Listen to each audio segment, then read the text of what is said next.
তৃণমূল যে muscle power use করে থাকে সেই মাসেল পাওয়ারের বিরুদ্ধেও নির্বাচন কমিশন সেই পদক্ষেপের দিকে এগোচ্ছে বলে বোঝা যাচ্ছে। 2026-এ তৃণমূল কংগ্রেস রাজ্যের বিরোধী দলে বসবে এবং 100-র নিচে নেমে যাবে, আমি এটা দায়িত্ব নিয়ে আপনাকে বলতে পারি। এবং এরা ভারত বিরোধী একটি রাজনৈতিক দলের মতো আচরণ করছে। তখন মমতা ব্যানার্জির পুলিশ তারা দলদাসে পরিণত হয়ে সনাতনীদেরকে তুলে নিয়ে গিয়ে মিথ্যে কেস দিয়ে তাদের উপর অত্যাচার করেছে। এর থেকে প্রমাণিত ওপার বাংলায় যাহাই মোহাম্মদ ইউনূস, এপার বাংলায় তাহাই মমতা ব্যানার্জি। যদি 1 কোটির কাছাকাছি নাম বাদ চলে যায় তাহলে মমতা বন্দ্যোপাধ্যায়ের দল 100-র নিচে নেমে যাবে।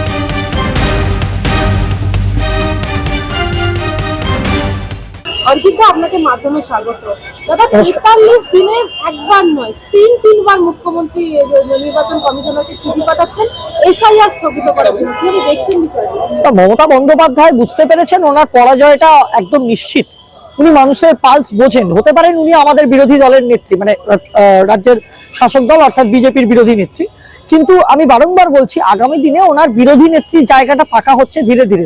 যদি উনি ভবানীপুরে দাঁড়ান তাহলেও উনি জিততে পারবেন না, উনি বিরোধী দলের নেত্রীও হতে পারবেন না, ওনাকে হারাবো। আর একটা কথা বলতে চাই যে নির্বাচন কমিশন সঠিক পদ্ধতিতেই এসআইআর এগিয়ে নিয়ে যাচ্ছে এবং আপনাকে মনে রাখতে হবে অন্যান্য রাজ্যেও এসআইআর হয়েছে, এটা নিয়ে কোনো গন্ডগোল হয়নি, কিন্তু বাংলায় এসআইআর হলে মমতা বন্দ্যোপাধ্যায় এত লাফালাফি কেন করছেন এটা পরিষ্কার।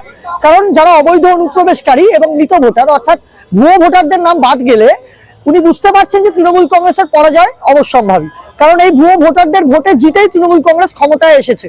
এবং আরেকটা ব্যাপার যে তৃণমূল যে মাসেল পাওয়ার ইউজ করে থাকে সেই মাসেল পাওয়ারের বিরুদ্ধেও নির্বাচন কমিশন সেই পদক্ষেপের দিকে এগোচ্ছে বলে বোঝা যাচ্ছে। এবং সেই কারণেই মমতা বন্দ্যোপাধ্যায় মরিয়া হয়ে উঠেছেন এবং এসআইআর বন্ধ করার চেষ্টা করছেন।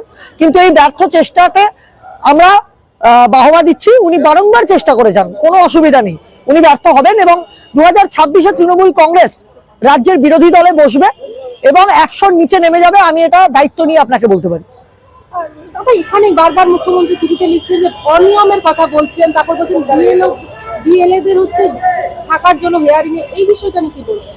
দেখুন, নির্বাচন কমিশনের গাইডলাইনকে যারা ভায়োলেট করছে, যারা ধ্বংস করছে, তারা গণতান্ত্রিক পরিকাঠামোকে ধ্বংস করার খেলা খেলছে এবং এরা ভারত বিরোধী একটি রাজনৈতিক দলের মতো আচরণ করছে।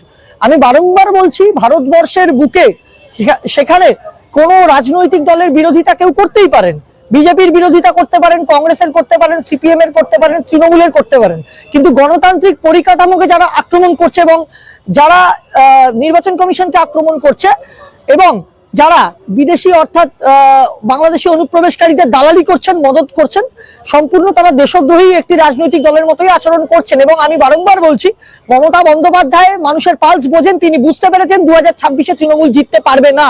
সেই কারণেই হয়তো মানুষ মনে করছে যে হুমায়ুন কবিরের মতো একজন বিধায়ককে তিনি এই দলত্যাগের নাটক করিয়ে বা তাকে সাসপেন্ডের নাটক করিয়ে তাকে দিয়ে সংখ্যালঘু ভোট কনসুলেটেড করে কিছু এমএলএ জিতিয়ে সরকার গড়ার চেষ্টা করছেন, কিন্তু তাতেও তিনি ব্যর্থ হবেন।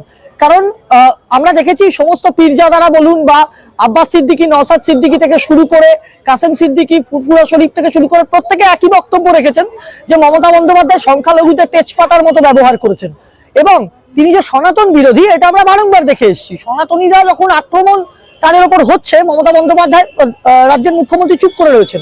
এবং এটা মনে রাখতে হবে যে বাংলাদেশের এই পরিস্থিতির জন্য যখন ভারতীয় জনতা পার্টি এবং সাধারণ মানুষ রাস্তায় নেমে তার প্রতিবাদ করেছে, তখন মমতা ব্যানার্জির পুলিশ তারা দলদাসে পরিণত হয়ে সনাতনীদেরকে তুলে নিয়ে গিয়ে মিথ্যে কেস দিয়ে তাদের উপর অত্যাচার করেছে। এর থেকে প্রমাণিত ওপার বাংলায় যাহাই মোহাম্মদ ইউনূস, এপার বাংলায় তাহাই মমতা ব্যানার্জি। দাদা, নির্বাচন কমিশনের সঙ্গে সহযোগিতা না করে কেন বারবার সংবাদমূলক চিঠি এবং রাজনৈতিক ভাষা ব্যবহার করা হচ্ছে? না, উনি বুঝতে পারছেন উনি কেন চিঠি দেবেন না। উনি নির্বাচন কমিশনকে বারংবার চিঠি দিচ্ছেন, কারণ মমতা ব্যানার্জি, আমি বারংবার বলছি, হতে পারেন আমার বিরোধী, তিনি পালস বোঝেন। তিনি 2009 সালে মানুষ তাকে মনে করেছিল পরিত্রাতা, তাকে ভোট দিয়েছিল, তিনি জিতেছিলেন মানুষের ভোটে। কিন্তু সেই মমতা ব্যানার্জি এই মমতা ব্যানার্জির মধ্যে দেয়ার আর বেসিক ডিফারেন্স বিটুইন দ্যাট, পার্থক্য আছে। মমতা ব্যানার্জি জানেন যে অনুপ্রবেশকারী ও ভুয়ো ভোটারদের নাম বাদ গেলে তিনি জিততে পারবেন না এবং সেই কারণে তিনি বারংবার চিঠি দিয়ে এসআইআরকে আটকানোর চেষ্টা করছেন। কারণ যত শতাংশ ভোটে তৃণমূলের সাথে লাস্ট ইলেকশনে বিজেপির ডিফারেন্স আছে, সেখানে আমাদের যা খবর আসছে, আমরা যেটুকু বুঝতে পারছি, যদি 1 কোটির কাছাকাছি নাম বাদ চলে যায় তাহলে মমতা বন্দ্যোপাধ্যায়ের দল 100-র নিচে নেমে যাবে। এবং সেটা বুঝতে পেরেই মমতা ব্যানার্জি মরিয়া হয়ে এসআইআর আটকানোর চেষ্টা করছেন। কিন্তু এবারের নির্বাচন আমি দায়িত্ব নিয়ে বলছি দৃষ্টান্তমূলক নির্বাচন হবে। এমনকি মমতা বন্দ্যোপাধ্যায় যারা পেটেন্ট অফিসার তারাও নির্বাচনের কাজে যুক্ত থাকতে পারবেন কিনা দেখে নিন, আমাদের কাছে যা তথ্য আছে।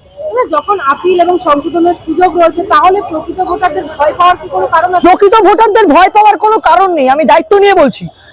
যদি নির্বাচন কমিশন কোনো ভুলও করে থাকে, তারা ভগবান না, ভুল হতে পারে, তার তথ্য নিয়ে সে নির্বাচন কমিশনের কাছে যেতে পারে। অর্থাৎ এটা বুঝতে হবে, যারা প্রকৃত ভোটার তাদের ভয় নেই, যারা অনুপ্রবেশকারী, যারা রোহিঙ্গা এবং যারা মৃত ভোটার, যাদের নামে ভোট পড়ে যাচ্ছে, ভুয়ো ভোটার। আমি তো দেখলাম ব্রাত্য বসুর বাবার নামে ভোট পড়ছে বারংবার, স্বর্গীয় ব্রাত্য বসু স্বর্গীয় বাবা এসে ভোট দিয়ে যাচ্ছেন। এটা কি করে হতে পারে? তার মানে মমতা বন্দ্যোপাধ্যায় এন্ডোর্স করার চেষ্টা করছেন, এস্টাবলিশ করার চেষ্টা করছেন যে ভুয়ো ভোটাররা আমার অ্যাসেট। আমরা দায়িত্ব নিয়ে বলছি, রোহিঙ্গা, অনুপ্রবেশকারী, ভুয়ো ভোটার সমস্ত বাদ যাবে এবং 2026-এর নির্বাচনে মমতা বন্দ্যোপাধ্যায় পরাজয় অবশ্যম্ভাবী। উনি বলছেন যে সাধারণ মানুষ হিসেবে কোর্টে যাব, কথা বলার অনুমতি। হ্যাঁ, আপনি যান কোর্টে, যতবার খুশি যান, কোর্টে যেতেই পারেন। উনি তো বলেছিলেন, সাংসদ অভিষেক বন্দ্যোপাধ্যায়ও বলেছিলেন, হাইকোর্ট নিয়ে, সুপ্রিম কোর্ট নিয়ে একাধিক ভারতবর্ষের কোর্টের বিরুদ্ধে তারা মন্তব্য করেছে। সম্পূর্ণভাবে গর্হিত অপরাধ এটা। আইন ব্যবস্থার এগেনস্টে প্রশ্ন তুলেছেন মমতা বন্দ্যোপাধ্যায়, অভিষেক বন্দ্যোপাধ্যায়। কেন তার বিরুদ্ধে মামলা হচ্ছে না? এবং সব থেকে বড় কথা, মমতা বন্দ্যোপাধ্যায় কদিন আগে বলেছেন যে ভারত ফিরিয়ে দেবো। তাহলে ভারতবর্ষের সার্বভৌমত্বকে যিনি চ্যালেঞ্জ করেন, তার বিরুদ্ধে ইউএপিএ ধারায় মামলা হয়, তাকে গ্রেপ্তার করা উচিত। भारत की आत्मा बसती है गांवों में और इन गांवों की शान है हमारा जनजातीय समाज।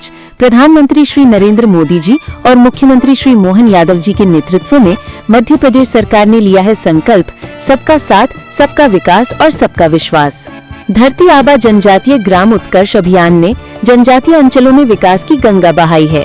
प्रधानमंत्री जनमन योजना अंतर्गत ग्रामीण आवास, सड़कें, शिक्षा और बिजली सब कुछ तेजी से पहुंच रहा है गांव-गांव।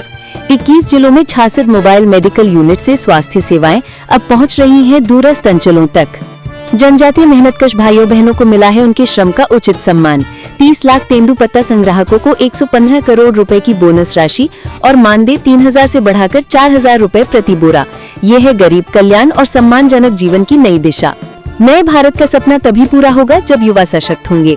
इसलिए UPSC, PSC, GATE, NEET, JEE और क्लैट जैसी प्रतियोगी परीक्षाओं के लिए दी जा रही है निशुल्क कोचिंग। आकांक्षा योजना और विदेश अध्ययन छात्रवृत्ति ने हजारों सपनों को दिया है नई उड़ान। प्रदेश में स्थापित 126 बंधन केंद्रों से 30,000 से अधिक जनजातीय युवाओं को मिला है रोजगार। देश का पहला ट्राइबल हॉस्टल हो या सेना और पुलिस सेवाओं में भर्ती के लिए विशेष प्रशिक्षण, सरकार हर मोर्चे पर जनजातीय युवाओं को बना रही है आत्मनिर्भर।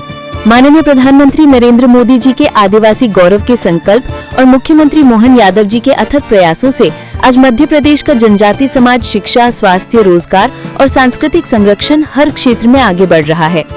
मध्य प्रदेश सरकार का विश्वास है, जब जनजातीय समाज आगे बढ़ेगा तभी प्रदेश और देश आत्मनिर्भर भारत के सपने को साकार करेगा। सबके साथ, सबका विकास, यही है आत्मनिर्भर मध्य प्रदेश का संकल्प।